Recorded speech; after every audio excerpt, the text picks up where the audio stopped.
Ibu adalah gua pertapaanku. Ibulah yang meletakkan aku di sini saat bunga kembang menyemerbak bau sayang. Kutipan puisi D. Zawawi Imron ini mengingatkan kita bahwa ibu adalah sosok yang mengantar kita menjadi seperti yang sekarang. Ibu adalah teladan pertama bagi setiap pribadi apapun latar belakangnya. Bagaimana kisah para pemimpin di mata sang ibu? Apa saja nilai-nilai yang ditanamkan oleh para ibu kepada mereka? Pemirsa, Anda menyaksikan Sudut Pandang bersama saya Vivi Aleda Yahya dalam episode Teladan Sang Komandan.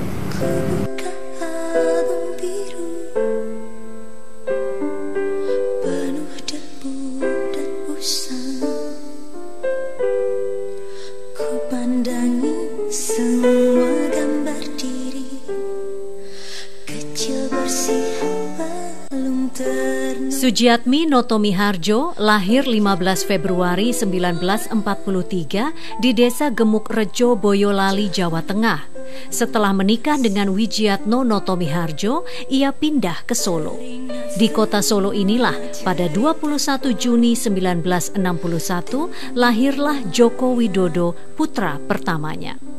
Perempuan yang akrab disapa Bu Noto ini tidak pernah menyangka putra sulungnya kelak menjadi presiden.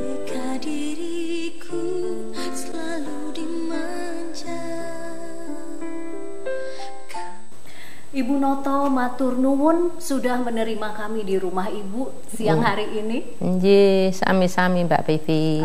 Nah, ini kalau saya lihat nih ya, tadi sempat ngobrol sebentar, saya cek jadwal Ibu. Ini jadwal Ibu sepertinya kok padat begini ya Bu ya. Senin dan Rabu itu jadwal yoga. Kemudian Selasa dan Sabtu ada senam begitu. Kemudian Kamis dan Minggu pengajian. Terus hari Jumat nih ada sepertinya agak spesial ya Bu ya. Karena ini kegiatan jalan pagi dan ada klubnya. Ada klubnya. Klubnya apa Bu? CCP. Oh ya ampun. Kemudian Senin dan Kamis pasti puasa. Gitu ya. Ini kok semuanya mayoritas olahraga ya Bu kegiatannya Bu. Kenapa Bu? Ya, supaya segar badannya dan enak. Awet muda begitu ya Bu? Enak ke badan ya. Kalau awet muda itu tambah umur pasti ya enggak Mbak.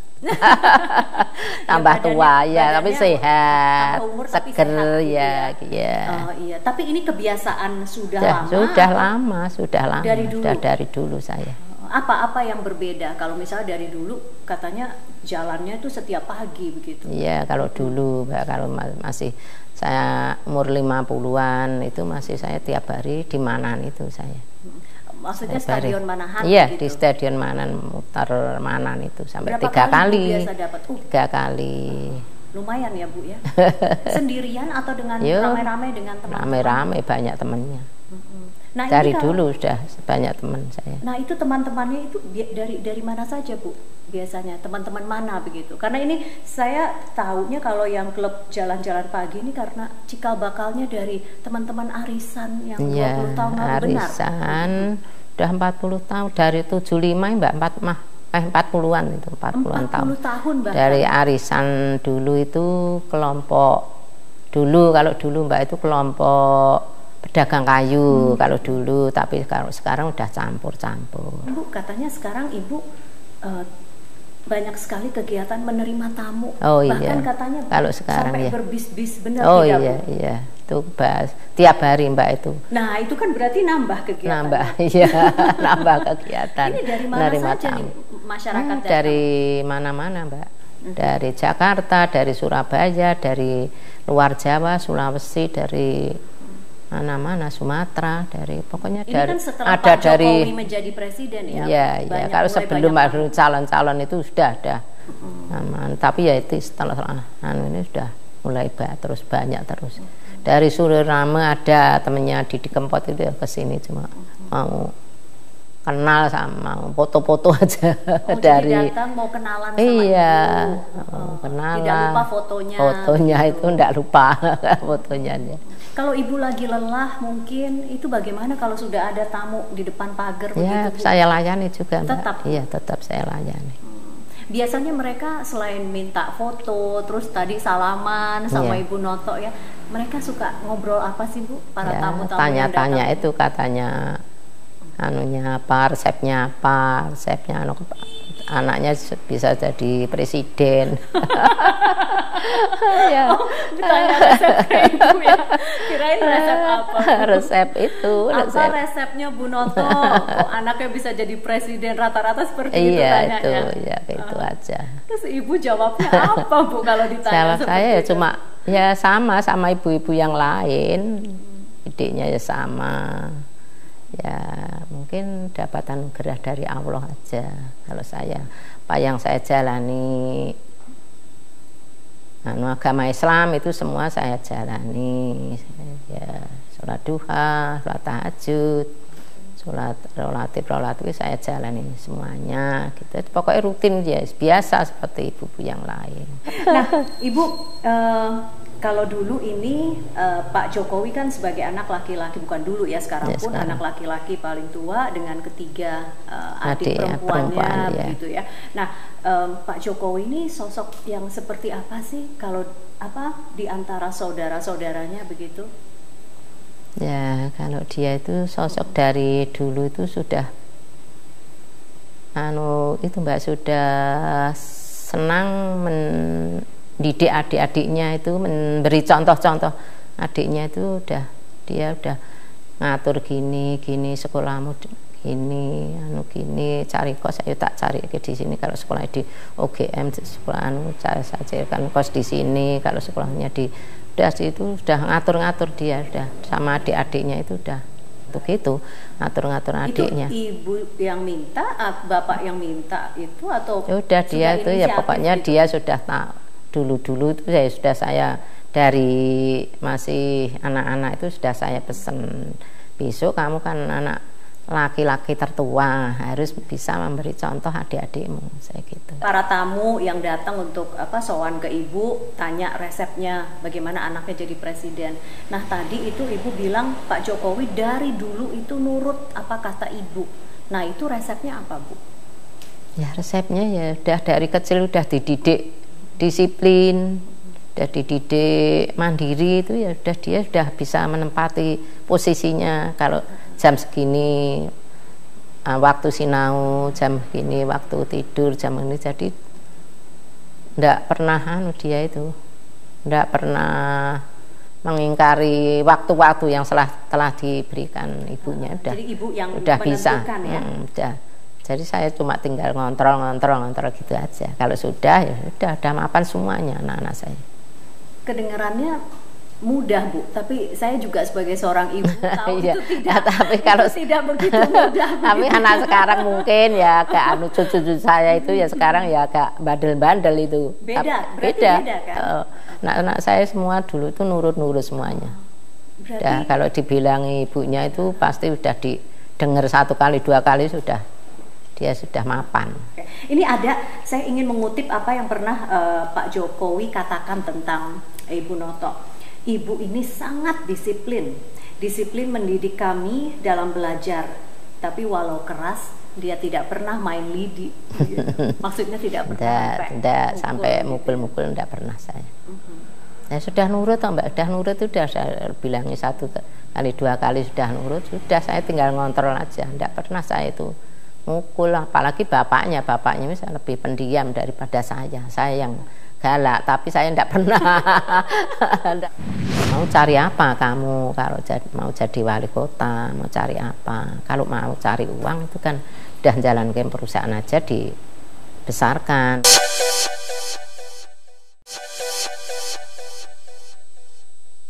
Saya dengar kalau dulu Ibu Noto itu sempat tidak setuju kalau Pak Jokowi terjun ke politik karena sudah enak-enak jadi pengusaha begitu.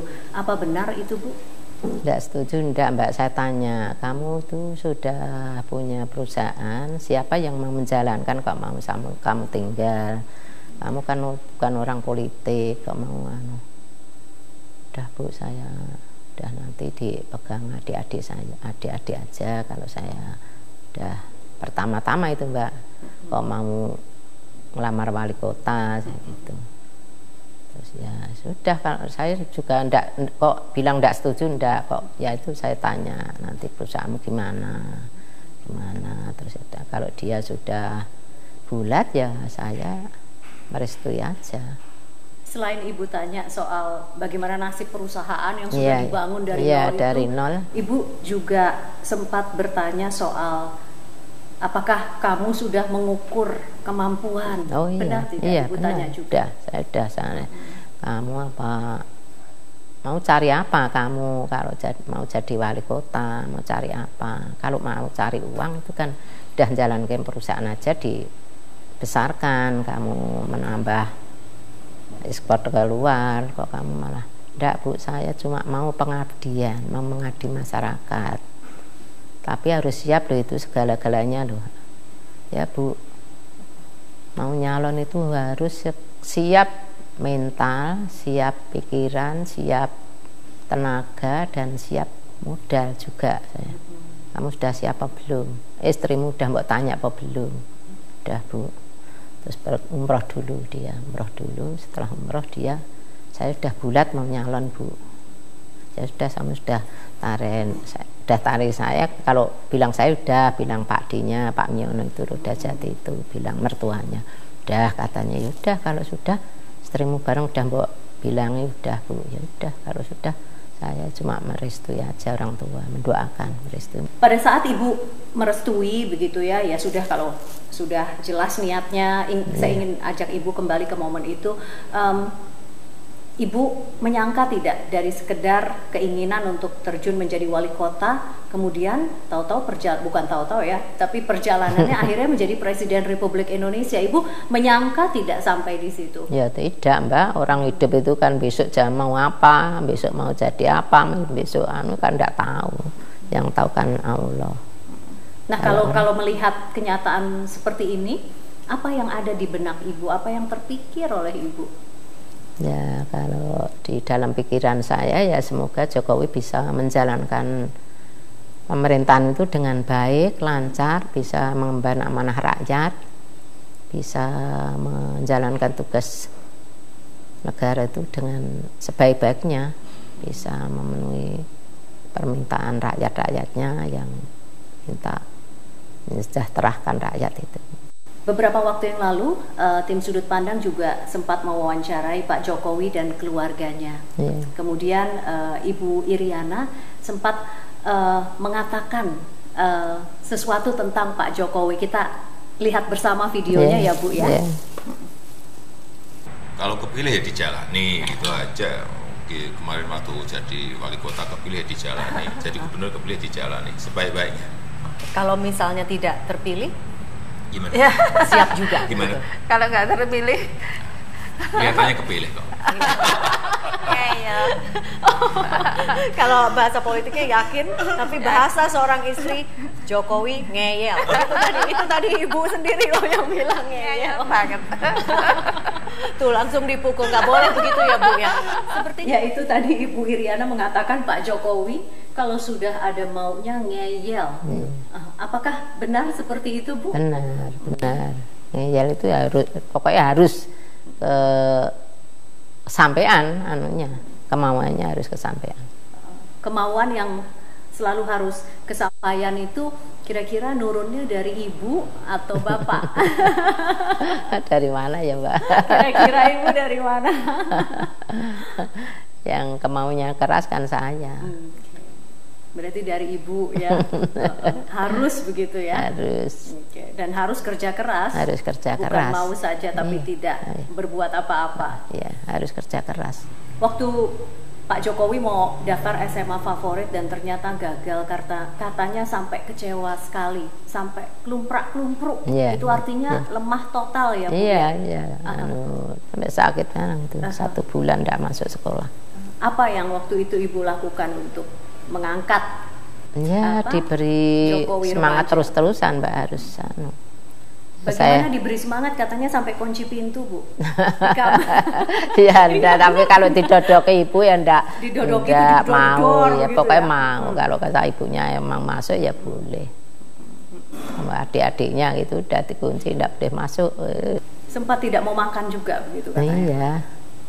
Oh, stres juga dia. Saya juga, sampai sedih juga dulu. Ibu ikut sedih juga? Ya, iya Mbak, anaknya sampai sakit toh saya. Tapi saya suruh sekolah di luar kota, ndak mau. Guru SMA 1 udah bilang, Bu, disuruh di luar kota dulu 3 bulan 4 bulan. Tapi dia ndak mau. Ya gimana kalau sama-sama negeri di Solo itu ndak bisa pindah. Ya ndak mau, ya udah harus dijalani aja.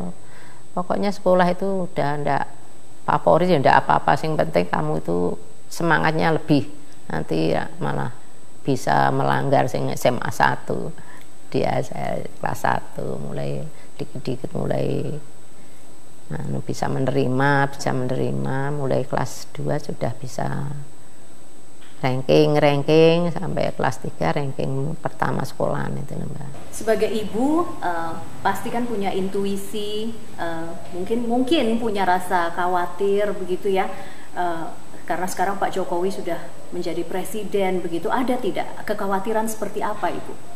Kalau saya itu enggak Mbak, enggak khawatir, udah pokoknya udah ada yang ngatur yang di atas itu, saya itu enggak khawatir itu udah. Saya percayakan aja yang di atas. Tapi sebagai presiden, Bu Noto, pasti kan ini ekspektasi rakyatnya begitu tinggi terhadap presidennya. Ibu tidak khawatir misalnya Pak Jokowi tidak bisa memenuhi harapan dari masyarakat begitu? Apakah itu tidak menjadi kekhawatiran Ibu? Kalau saya kok tidak punya khawatir itu Mbak. Ya mudah-mudahan bisa memenuhi permintaan masyarakat. Kalau khawatir saya tidak khawatir. Seluruh Indonesia, terutama di daerah saya, kasihan. Setiap ada di televisi selalu membanggakan dia.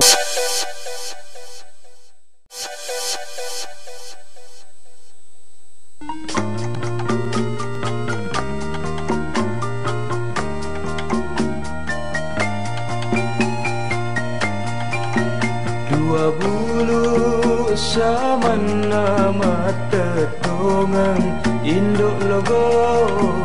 Lahir di Palopo, Siti Mariam kemudian tumbuh besar di Masamba, Sulawesi Selatan.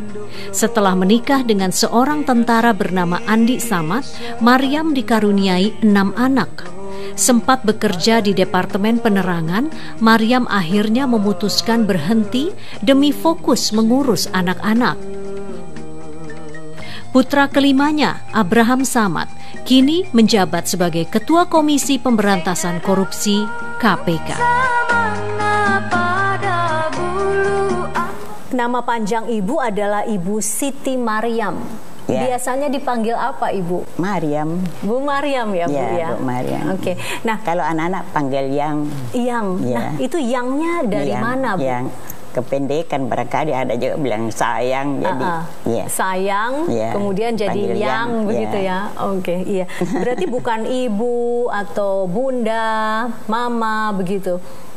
Ya, sebagian panggil ibu lah. Sebagian panggil ibu ya. Nggak tahu anak-anak ya. Mungkin karena ya waktu itu kan waktu ibu saya masih hidup. Dia ikut itu panggil yang anak-anak juga itu, tapi sekarang seperti Abraham panggil mam. Justru panggilnya mam dari dulu itu. Dari sama dulu. Jadi Pak Abraham panggil ibu bukan yang tapi mam. Jadi kalau mam. Kenapa ibu kasih nama Abraham? Ya itu saya bilang waktu itu kan bapaknya suka baca buku biografi dari tokoh-tokoh dunia, termasuk Abraham Lincoln. Mungkin dia tertarik atas riwayatnya bahwa Abraham itu dari Rimba Raya ke Istana Negara. Mungkin karena itu sampai dia kepingin lahir anaknya, dia kasih nama itu Abraham begitu Abraham. Ya. Nah, tapi kalau ibu harapannya sama tidak? Maksudnya seorang anak dari Rimba Raya bisa ke istana begitu, harapannya sama waktu itu sama Bapak almarhum? Ya begitulah. Harapan saya ingin supaya itu anak ya sedikit banyaknya kalau bisa ya menyamai dari bawah bisa ke atas. Itu kan doa waktu memberi nama kepada anak begitu ya. Apakah doa ibu masih sama waktu ibu mengharapkan dulu agar anak dari rimba ke istana, atau sudah berubah sekarang?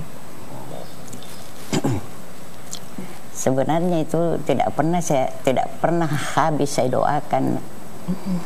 Habis itu dia bisa, dia punya kehidupan baik, terutama keselamatannya. Kasihan kan, apa gunanya nak kalau umpamanya dia punya pangkat tinggi baru keselamatannya terancam toh. Ya, sebenarnya ibu itu tiap habis sembahyang sholat itu selalu doakan, oh Tuhan, mudah-mudahan ini anak kasihan ya dilindungi oleh Tuhan, jangan sampai, atau jangan sampai dapat godaan yang bisa menghancurkan dia. Itu yang selalu saya minta sekarang. Saya kan tidak menutup kemungkinan ya, semacam dia banyak yang goda, baik itu perempuan maupun yang lainnya.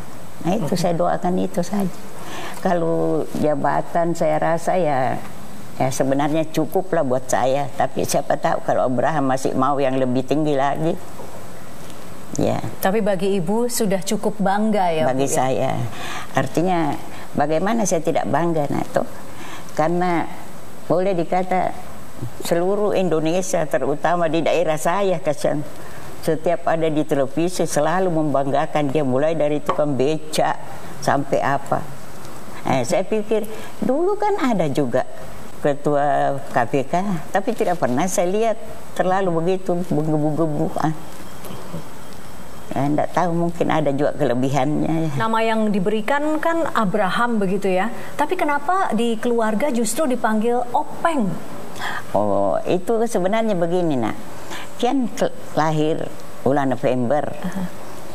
Jadi ada tantenya yang kasih nama November.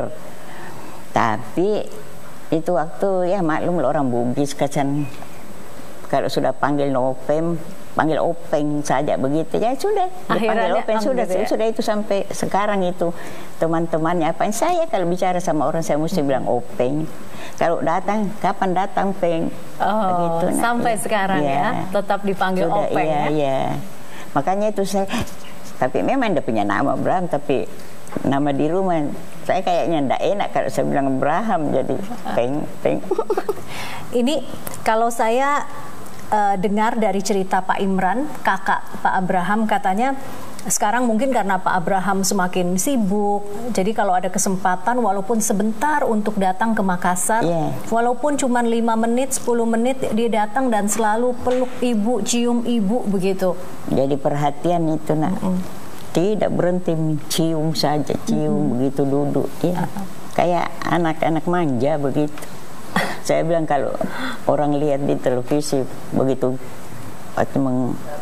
berapi-api, tapi kalau sudah di muka ibu itu kayak apa? Ibu selalu belai-belai dia. Ibu belai-belai.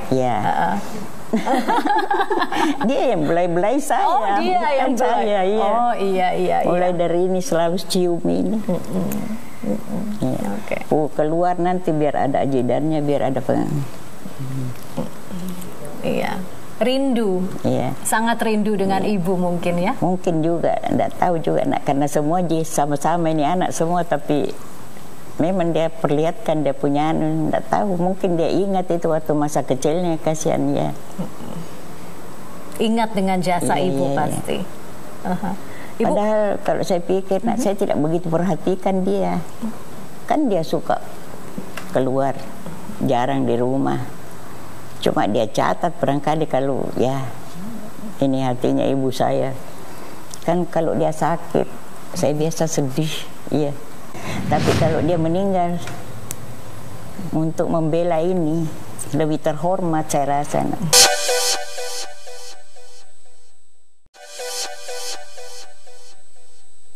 Pak Abraham pada saat sudah menjadi ketua KPK, ibu pernah pesan kepada kakak adik dari Pak Abraham. Waktu itu ibu pesannya, Kalau sampai terjadi apa-apa dengan Abraham Samad, kita harus ikhlas dan yakin bahwa Abraham Samad telah melakukan hal yang benar. Kenapa Ibu pesan seperti itu?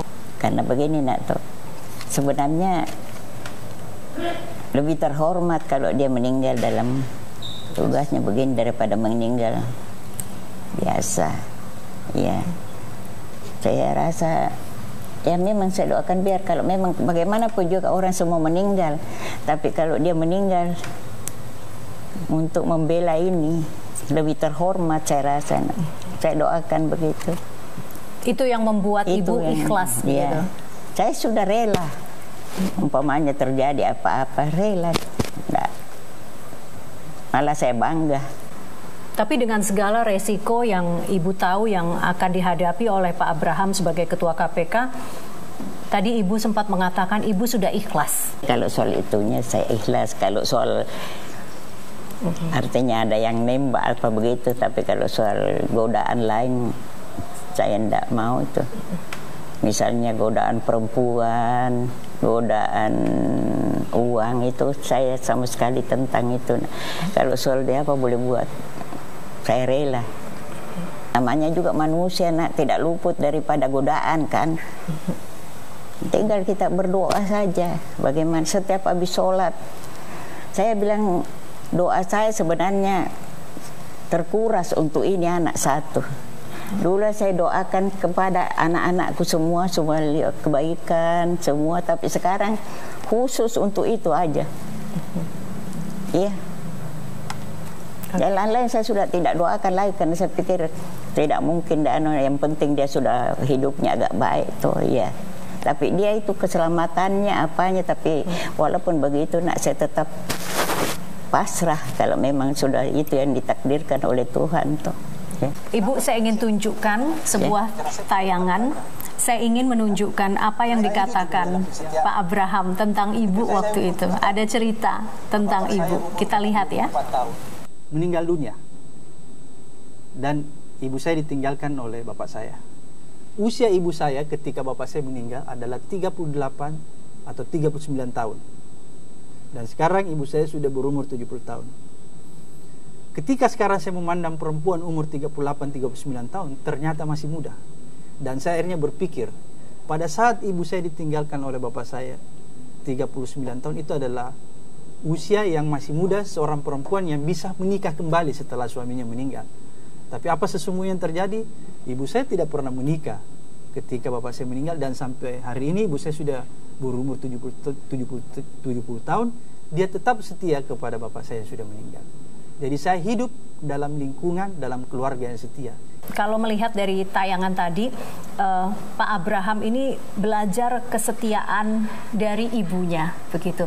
Nah, pada waktu itu kalau kita mungkin flashback sedikit ke waktu itu, apa yang membuat ibu memilih untuk tidak menikah tapi memilih untuk bekerja keras dan membesarkan anak-anak, 6 anak?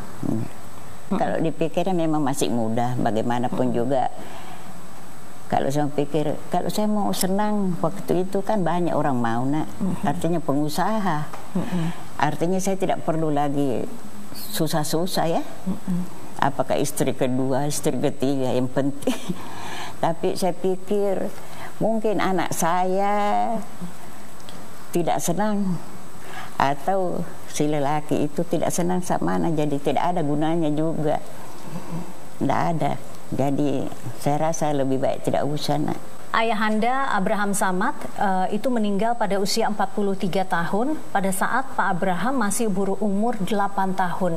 Dan ibu punya 6 anak waktu itu yang harus dibesarkan. Bagaimana ibu mencari nafkah untuk menghidupi mereka? Omnya punya hotel, jadi saya diangkat manajer di situ untuk mengurus itu karena ya. Disitulah ya, artinya sudah bisa menghidupi mereka ya. Apa yang harus ibu hadapi karena ibu menjadi orang tua tunggal, kemudian akhirnya harus kembali bekerja sementara harus membesarkan 6 anak sendirian begitu? Bukan, beratnya sebenarnya itu nak. Saya juga ibu, saya juga bapak. Itu kalau soal mungkinnya Tuhan itu ada rezeki macam. Tapi kalau sudah ada yang berkelahi, sudah ada, saya ikut campur itu, nak.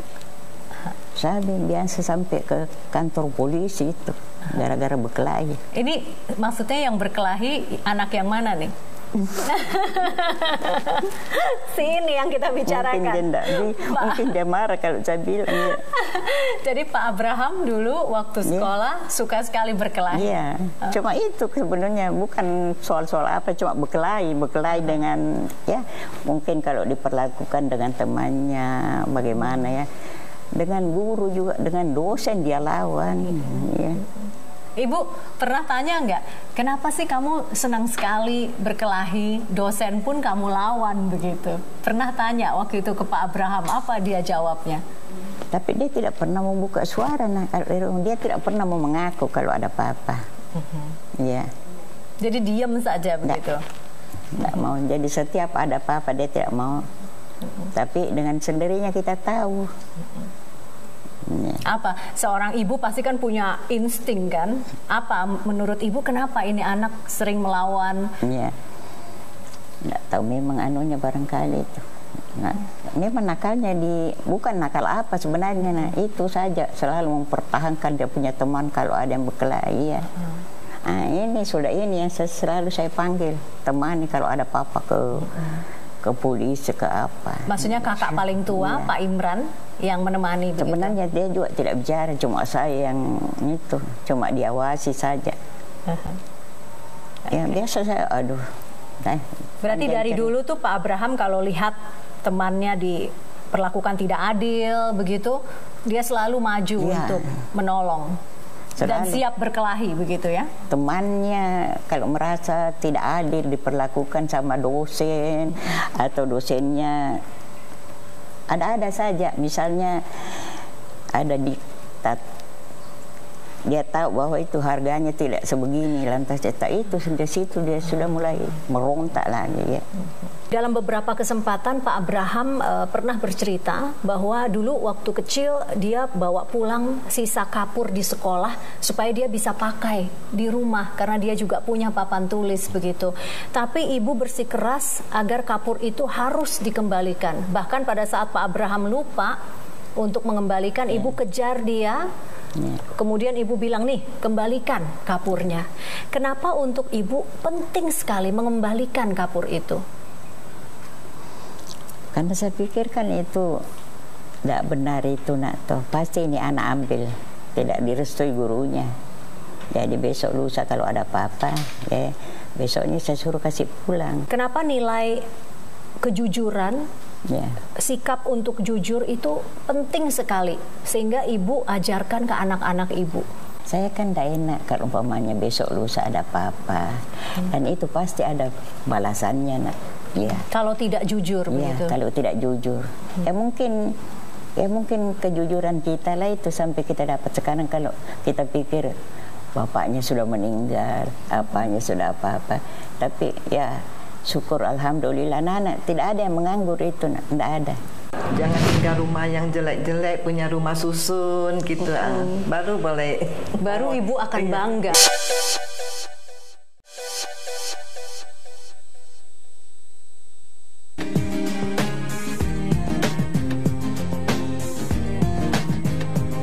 Terlahir dari keluarga yang berkecukupan, tidak lantas membuat Buniarti Ningsih, ibunda Basuki Cahayapurnama atau Ahok, memberikan segalanya kepada anak-anaknya.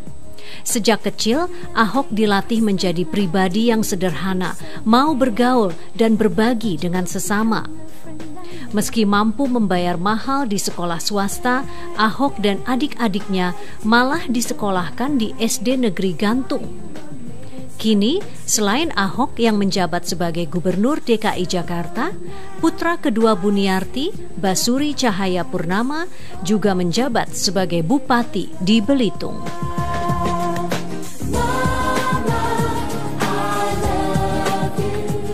Ibu Buniarti Bupati, terima kasih banyak atas waktunya. Tadinya kita tim Sudut Pandang mau main ke Belitung, tapi kebetulan Ibu sedang ada di Jakarta. Jadi kita ketemu wawancara di Jakarta saja ya Bu ya. Nggak apa-apa. Ini di kediaman Pak Ahok. Apakah kalau Ibu sedang ke Jakarta selalu tinggal di rumah Pak Ahok atau bagaimana? Ya, rumah Pak Ahok. Oke. Kalau yang kali ini ada acara apa Bu di Jakarta? Saya kebetulan mau ke luar kota. Oh, mau keluar kota. Di Aumun, di Makau. Oh, ada acara apa Ibu? Ada acara kumpulan teman sama teman. Ya ampun, berarti seru nih ya. Perempuan-perempuan pada pergi jalan-jalan ya. Umur kita semua kan sudah mau tahu nikmatnya. Kalau masih muda kan banyak kerja demi anak kan. Bu, kalau bicara tentang Pak Ahok sekarang sudah menjadi Gubernur DKI Jakarta, tapi saya ingin flashback sedikit ya, bukan sedikit sih, lumayan banyak ya Bu ya, pada saat masa kecil Pak Ahok di Belitung. Apa yang paling Ibu ingat kalau mungkin mengulik kenang-kenangan waktu Pak Ahok masih kecil? Apa yang selalu tertanam? Oh, saya selalu ingatnya waktu dia umur kira-kira 4 tahun 5. Waktu papanya sering tinggal sama saya, sering pergi. Jadi saya malam-malam bangun nangis.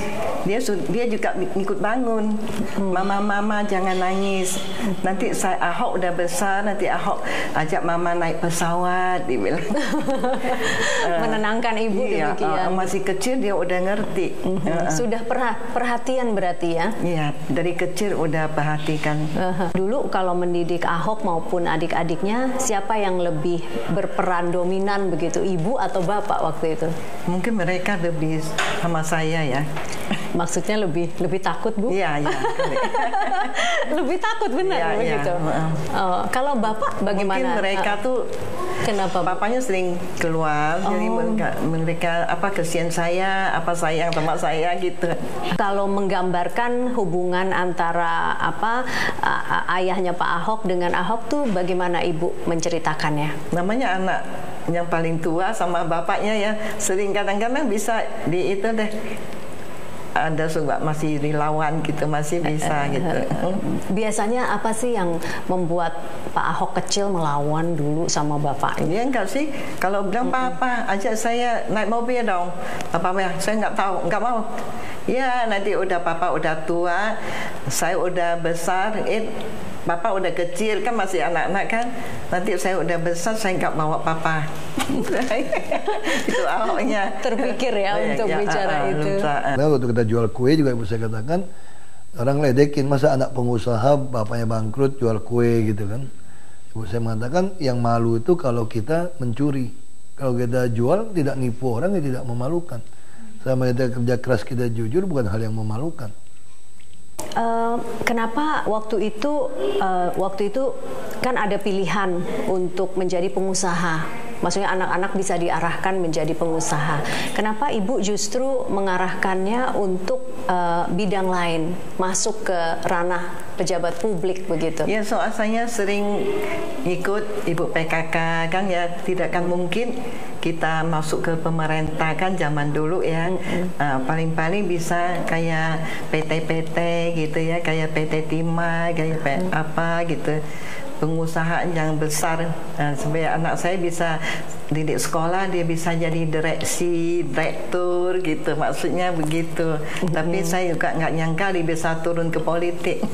Oh, berarti sebenarnya tidak ada di benak Ibu atau rencana Ibu? Dikit gitu. Politik dia nggak bisa Pak Ahok. Oh, kenapa menurut Ibu tidak bisa?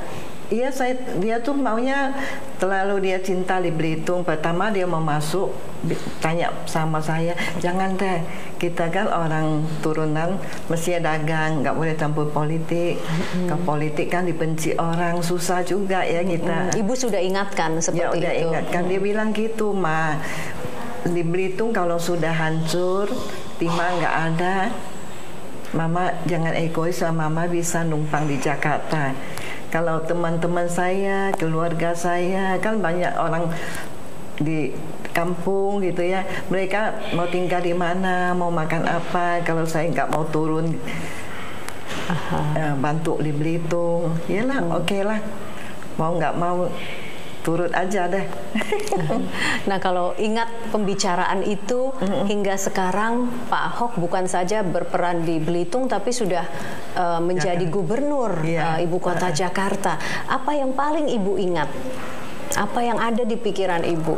Ya, paling pikir saya tuh dia mau turun kayak si politik gitu ya.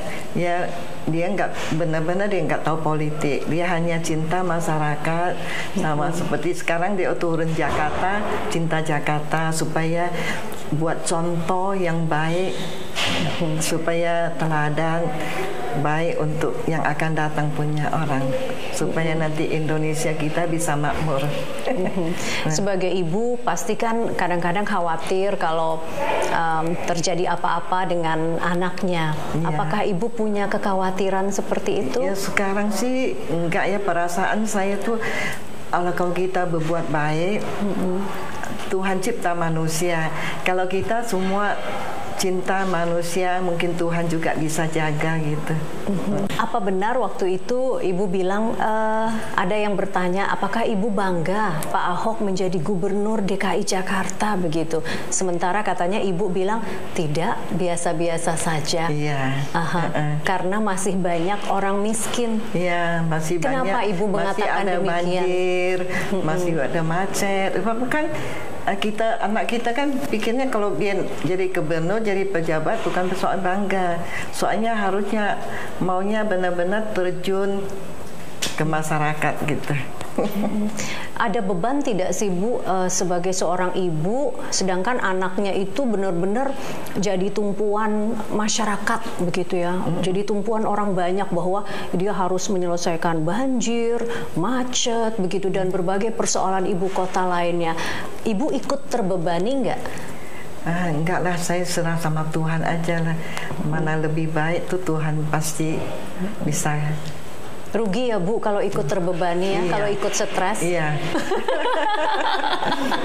Oke, saya senang kalau Ibu tidak stres. Iya. Kalau begitu Ibu, pasti sebagai Ibu tadi saya tanya semua biasa-biasa saja rasanya ya. Mungkin tidak ingin sombong begitu, tapi pasti ada momen di mana Ibu merasa begitu bangga dengan anak Ibu. Apa momen yang membuat Ibu bangga sekali dengan Pak Ahok? Saya sih yang penting ya dia tuh nanti kalau sudah selesai semua. Iya. Kenapa pada saat nanti sudah selesai semua? Maksudnya ini sudah selesai bertugas sebagai Gubernur DKI Jakarta?